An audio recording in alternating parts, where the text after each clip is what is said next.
Welcome back to the NCAA Cross Country Show. I'm your host, Gordon Mack, and today is going to be a special episode. It's an episode I've been looking forward to throughout the entire season. It is the first release of the Kolas Calculator. Now, for those who have been following FloTrack for many years, all the way back to the Ryan and Alex days, you know about our Kolas Calculator. It's basically a system for us to figure out who are the 31 teams that are going to be going to the NCAA championships based off of NCAA's selection criteria. Now, unlike the NCAA basketball tournament and the Final Four in football, it's not a committee that has a subjective decision-making on who the 31 teams are. It's actually just an algorithm that is black and white. There is no human element. It's just based off of wins and losses and how you finish in your regional championship. And because we know the algorithm, we actually have this thing called the Kolas Calculator, which is actually named after a guy named Brian Kolas. Years back, created this little program, which today I'm actually going to show you what it looks like.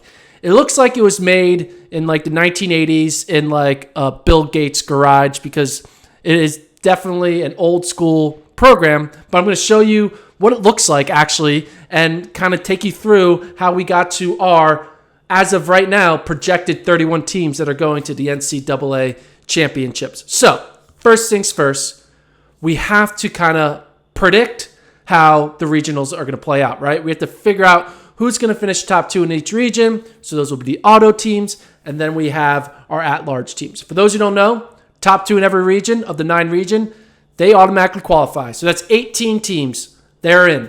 And then we have 13 at-large teams that are selected via the algorithm. And it's based off of wins over teams that made the championship. So, for instance, 18 teams automatically go. Those are top 2 in every region.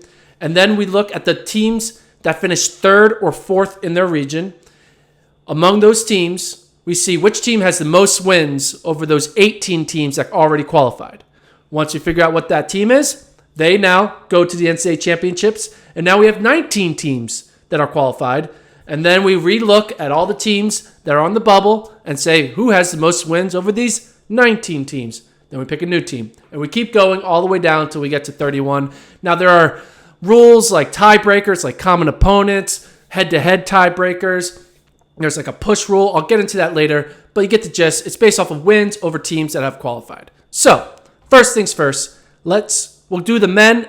We'll do the men first and then the women. But before we show the men and the women, I have the results already queued up. I'm going to show you how I create this algorithm. Not the algorithm, but how I create this projection for the 31 teams so you can get kind of a little look under the hood. So it starts with figuring out projecting the regional finish. And the way I project the regional finish, I got this Excel document, so a little bit behind the scenes. As you can see here, I have a projected top 10 in every region. So I have Notre Dame winning the Great Lakes. I have the Princeton men winning the Mid-Atlantic. Northern Arizona men winning the Mountain, et cetera, et cetera. And I do it for the men and women. So I basically project out 180 positions. Now, the way I picked the order, let's say, of Great Lakes was, first things first, I took into consideration the FloTrack national ranking. Notre Dame is ranked 3rd, Wisconsin 10, Michigan 14. So they're going to be my automatic 1, 2, 3 in this regional. And then to figure out who's finishing 4th, 5th, all the way to 10th, I went off of the coaches' regional ranking.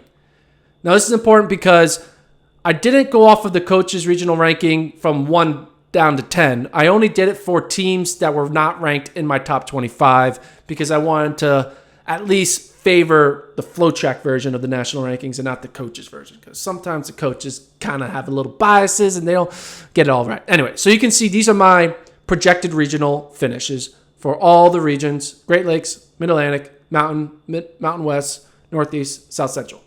Now you can see here, these other columns here, I have highlighted where they competed. So Notre Dame, I have them competing weekend of October 1st at Joe Piani, weekend of October 15th at Pre-Nats, then ACCs, then Great Lakes. And I basically looked at everyone's schedule and I landmarked where you competed. Some teams competed at 2 meets. So like, for instance, the Princeton men which I have ranked number one in the Mid-Atlantic region. They competed at pre-nats and their home meet, Princeton Invitational, same weekend. So I kept track of it. So you can see it's a lot of meets to keep track of. So once I keep track of all those meets, I go here and I kind of keep a list of all of the meets that happen. So for instance, the Army Star meet, Navy got first, Army got second.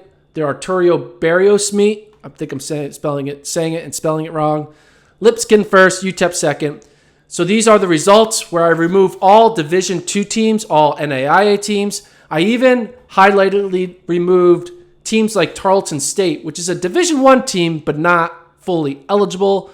Teams like Cal Baptist fall in this conversation, a few others. So even though they're in the results, they're not going to count in my algorithm. But what I do is I have all the results here for the men of all these meets, right? It's a total of, 702 different teams. Now, if you notice, you see some yellow highlighted. That yellow highlighted means I project that team is a B team. And I can show you my A versus B chart.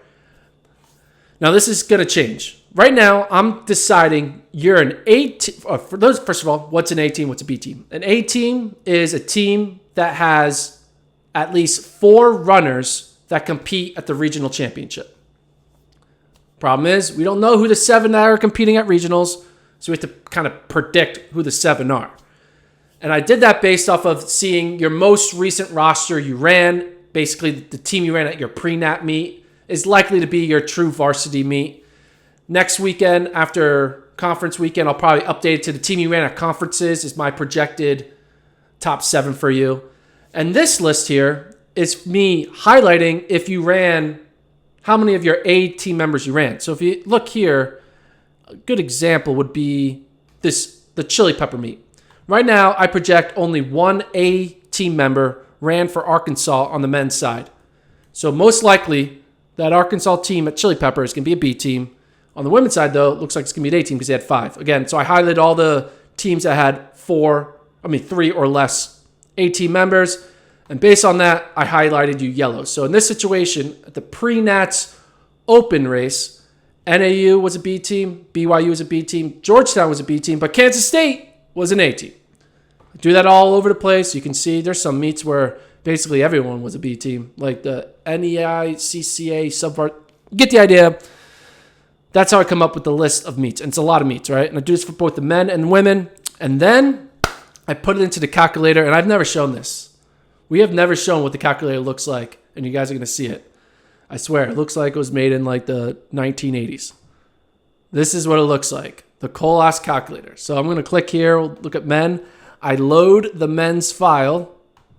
Now, hopefully it doesn't crash. Sometimes the Kolas Calculator will crash on you, and weird things will happen. So if you check it out, these are all the teams in the NCAA Division I. These are the meets that have happened. And so, like, for instance, the Nuttycombe meet, these are the results of the Nuttycombe meet, right? 32 teams. So I have all the meets that happen. I had to manually add all these in. It takes a long time.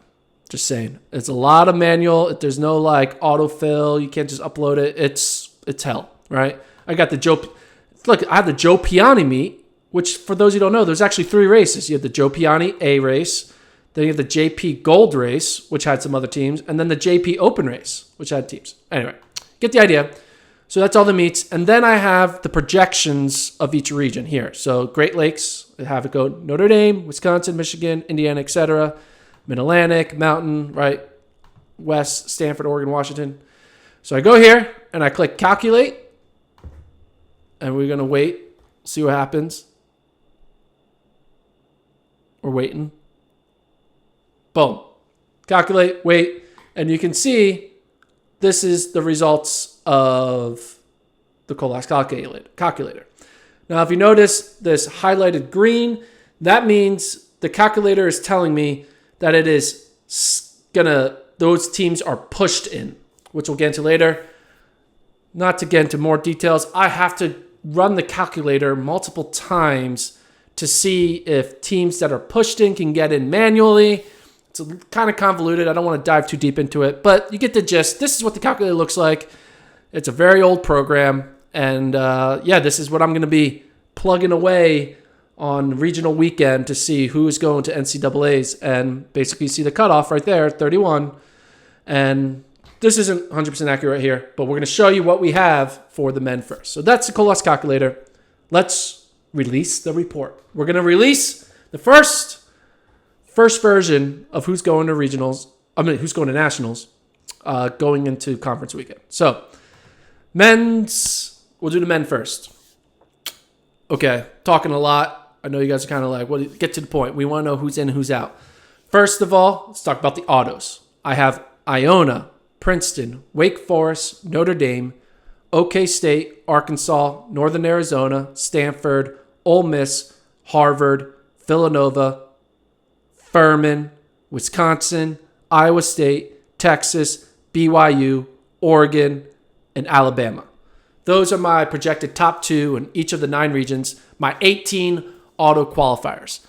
Some people will maybe say, hey, maybe I don't think Alabama gets second in the South and Florida State gets that spot. Or some people might think, Furman second in the Southeast, maybe North Carolina gets that spot.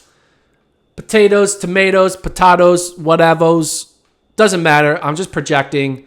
It's most likely not going to be exactly this way, but you got to start somewhere. So these are my 18 autos. So now, the at-large. That's what it's all about. Who's going to be the at-large? The first at-large team is Colorado. They'll get in on 9 wins. Texas, Arkansas, BYU, Notre Dame, Texas, Princeton, Alabama, Ole Miss, Wake Forest. They beat, 8 of them at pre-nats, and they beat Texas at the Cowboy Jamboree. They're the first team in from the Mountain Region. Also, apologies. If you see a typo in here, like if you notice Notre Dame, it's because Ryan Fenton, OG FloTrack man, who first used the Kolas Calculator, he was in charge of inputting all of the Division I teams. And Ryan Fenton misspelled Notre Dame. And so it's been forever misspelled for the past 10 plus years. And it's going to continue to just be misspelled in the calculator. I know what it means. So if you see a misspelling, tweet at Ryan Fenton and blame him. Anyway, next qualifier in after Colorado. Makes sense they're in. Michigan. They're in on 5 wins. They get in over a head-to-head with Florida State, and they win common opponents against Tulsa. So Michigan, Florida State, and Tulsa all had 5 wins, but Michigan gets going first because they win the tiebreaker over Florida State and the tiebreaker over Tulsa. They get in on 5 wins. But no worries for Florida State and Tulsa because you're still going to get in. Tulsa gets in. They're in with 6 wins, and then Air Force gets in over Florida State with 5 wins. So that's actually an interesting thing. So you would think Michigan would get in, Tulsa would get in, and because Florida State was technically tied with Michigan, that means Florida State probably would get in next. But the reason why Air Force gets in is because Air Force basically gained another win by the fact that Michigan got in. So then Air Force all of a sudden had 5 wins. So therefore, a new person entered the tie-breaking pool, and Air Force beat out Florida State after Tulsa, Michigan got out. Air Force just came in and also held out Florida State. But don't worry, Florida State. You still have a shot to get in. So that's qualifier number 22, Air Force. 23 is our first push. We have Washington getting pushed in. Washington is an interesting situation. They only have 1 win. It's over Iona, which is also kind of a risky win. They ran like shit at pre-nats. They're going to need to do good at Pac-12s. And Washington, they're just in a deep region, so this should be fine. Washington's better than how they finish at pre-nats. I talked about that. But they're going to have to get pushed in by Gonzaga, who has 5 wins. Then Florida State gets in finally. So we're at Washington pushed in by Gonzaga. Gonzaga gets in. Florida State is now officially in as a qualifier number 25. Then we have another push with Indiana getting pushed in by Butler, who is 5th in the Great Lakes. So it's 5 Great Lakes teams. So we're at 27 teams. Then we have another push. I have Duke getting pushed in by North Carolina, which Duke will be number 28. North Carolina technically says 28 here, but they go in together. So it's 28 and 28, but 28 and 29. North Carolina with a 29 team in. So there's 2 spots left, just 2. And The second to last spot will go to Colorado State, which has 4 wins, one over Harvard, North Carolina, Butler, and Iona. Now they're going up against Utah State and Boise State. Obviously, they get in over Utah State because they will have beaten them head-to-head at regionals, so they got to go in first. And they get the head-to-head win over Boise State. I think they probably beat them at Pre-Nuts or Nuttycombe, wherever they ran. Nuttycombe. Last team in, Boise State. So Boise State gets in with 5 wins. That's your 31 teams. And then we're out. Utah State, first team out.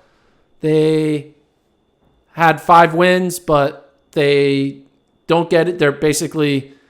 They don't get in over Boise State because, if you look at it, Boise State basically had to win over Colorado State, Harvard, North Carolina, Butler, and Iona. So that's 5. Utah State, this Boise State win doesn't count yet because technically it's Boise State versus Utah State at the end. Boise State has these 5 wins. Utah State would only have these 4 wins. So therefore, Utah State doesn't get in. But if they were to continue to let teams in, they would have 5 wins because they add their 5th win being Boise State. And so Utah State, first team out. And if you look at this, there's some notable teams that are not in the meet. Utah State, look at this, Portland. I'm sure Rob Connor knows, but I'm not sure the last time Portland hasn't made the national championships. But right now, Portland is on the bubble. Now, Portland, this is interesting. Portland, even though right now they're projected to not make it, I still think they're going to make it. One, I feel like they won't finish 6th in the West. I think they'll finish at least 5th. So that's one thing. That will help them. And if they do finish 5th, they could take Boise State's spot at 31. But also, Portland is kind of getting screwed over by the fact that I am projecting that 3 teams are getting pushed in. If you look, I have Duke getting pushed in. I have Indiana getting pushed in. And I have Washington getting pushed in. Those 3 teams take up 3 spots. And so if maybe only one of those teams gets pushed in and the other 2 kind of fall off and don't get pushed in, that opens up 2 more slots. And again, if you open up 2 more slots, that helps Portland and Utah State, for that matter, get in. So right now, Portland is going to be big fans of the best teams with the most points finishing the highest to ensure that smaller teams without points don't steal a spot. So Portland, that's a team to watch. Especially, they're going to have a chance against BYU and Gonzaga, the West Coast Conference Championships. They're not beating BYU. Gonzaga maybe, but probably not. I don't know. So there goes any chance to get 1 extra point. But it's really going to come down to them. Basically, they're going to probably need to finish top 5 in their West to be safe. And if not, if they get top 6, they're going to have to pray that teams like Duke and teams like Indiana don't run well. So that is the men's Kolas Calculator. Portland, not in. You can get a lot of emails from Portland. Or actually, I'm just going to get texts from Rob Connor, and he's going to be like, hey, man, I did send him this release, and he came at me with like 5 different, that's not happening, that's not happening, that's not happening, that team's not being top 2. So, which probably is true, but, they're not a lock. We know that. Anyway, women, let's do the women now. Automatic qualifiers I project: Providence, Georgetown, NC State, Michigan State, Minnesota, Arkansas, Colorado, Stanford, Alabama, Syracuse, West Virginia, North Carolina, Notre Dame, Oklahoma State, Abilene Christian. I'm bumping you over Texas right there. That's a top 2 spot. And BYU. And Washington. And Florida State. Is that it? Okay, yeah, that's it. So those are my top 18. First team in is going to have probably the most points that ever happened because the mountain region is insane on the women's side, is New Mexico women. They have 16 wins over the 18 auto qualifiers. I think that's pretty damn good. I don't know how better of a lock of a at-large you can be than New Mexico, but they could be an at-large team that goes on to win the national championship. So New Mexico in at 19. Iowa State, next team in with 6 wins. Michigan is getting pushed in by fellow Big Ten team Wisconsin. Michigan kind of made a decision. They decided not to go to pre-nats or nutty comb. They decided around the Penn State Open, which means they don't have a lot of wins over teams, right? They only got an opportunity to race a team like West Virginia and Syracuse. And the rest, they're going to have to make it up. And they'll make it up some of it at Big Tens. So if they do well at Big Tens, that will help. And then they'll just have a high top 4, top 5 finish at Great Lakes. Wisconsin, next team in with 6. Then I have Utah at 23. At 24, I have Ole Miss. At 25, I have Northern Arizona, which only has 2 wins. But, hey, you're starting to get a slim pickings after you get outside the top 25. So Northern Arizona, 2 wins in. That's the number 5 team in the mountain. Then I have the number 6 team in the mountain, Weber State, getting pushed in by Colorado State, which has a shit ton of wins. But I just don't have them ranked as high in their regional. So that's 7 teams from the mountain. And then I'm going 8 teams. Not me. The algorithm's going 8 teams. 8 from the same regional. Utah State have getting in as the number 28 qualifier with 4 wins, 1 over Washington, Stanford, West Virginia, and Georgetown. Then number 29 is Liberty, which is the number 3 team in the Southeast. Number 30, Villanova, number 3 team in the Mid-Atlantic. And then our final team, it says 30 here, but they're technically the final team, 31, Illinois, number 4 team in Midwest with 2 wins, 1 over Notre Dame and Georgetown. So the thing crazy to take away from this is freaking 8 teams are going out of the mountain region, projected at least. So it feels good to be a female team in the mountain regional because, hey, top 6, you're guaranteed. 7 likely, 8 maybe. It's insane. First team out I have right now is Georgia Tech being pushed in by Tennessee. So Georgia Tech doesn't have any wins. Tennessee's the one that's really is the true first team out because they're the ones with the 2 wins over Liberty and Michigan State. But if you notice, when you get to when we get to the number 29 team, so the final 3 spots, we're comparing and contrasting teams with no more than 2 wins. Liberty, just a win over Georgetown and Michigan State. Villanova, just Georgetown and Utah State. Illinois, Notre Dame and Georgetown. Georgetown giving out a lot of wins out here. Tennessee, just over Liberty and Michigan State. Oregon, just West Virginia and Villanova. So you just see a lot of teams with just 2 wins, which means it's going to be kind of a little bit of randomness, right? Because who those 2 teams are, like, you look at a team like Northern Arizona, they're really hoping, they are praying on a team of Georgetown to be an automatic team out of the Mid-Atlantic region because that helps them. If Georgetown all of a sudden gets 3rd in their region, NAU women are screwed, right? Now they may get in over having wins over a different team like a Liberty or an Illinois, but teams are relying a lot on Georgetown. Teams are relying a lot on Notre Dame.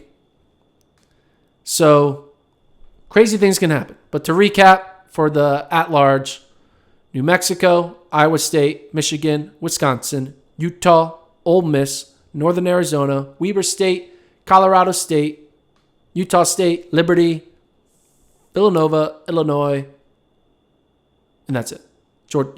Illinois' last team in. Make sure I got that right. Yeah, Illinois last team in. Fighting Illini. I've got to admit, originally from Pennsylvania. Did not sleep well Saturday night after there was a 9 overtime game in Penn State versus Illinois. I won my Penn State. I didn't go to Penn State, but I'm from Pennsylvania, so you got to cheer for the state school there. It was a wild football game. Anyway, thanks for watching. That is the Kolas Calculator. Hope it was interesting to see kind of what the program looks like. I'll update the projection after conference weekend so we can truly know who is in, who's not. I might even have like a little bit of like, hey, keep an eye on this team, keep an eye on that team, because they're going to really be a big swing on who's in and who's out. This weekend, conference weekend, basically Friday, all the championships are going down. It should be fun. We'll probably recap it on the FloTrack podcast, which you should like and subscribe over at the FloTrack podcast channel. Like and subscribe this channel. We have 2 FloTrack channels, this one and the FloTrack podcast. So this one has almost 400,000 subscribers. The FloTrack podcast has about 11,000 subscribers. So we need 390,000 people to go over to the FloTrack podcast and subscribe there so we can have 400,000, 400,000. I know it's not going to be that easy because some people don't like our podcast, but it doesn't matter. Thank you for listening. Thank you for watching. I'm Gordon Mack, NCAA Cross Country Show. I'm not sure what episode number it is, but we'll be back again on Tuesday with another update.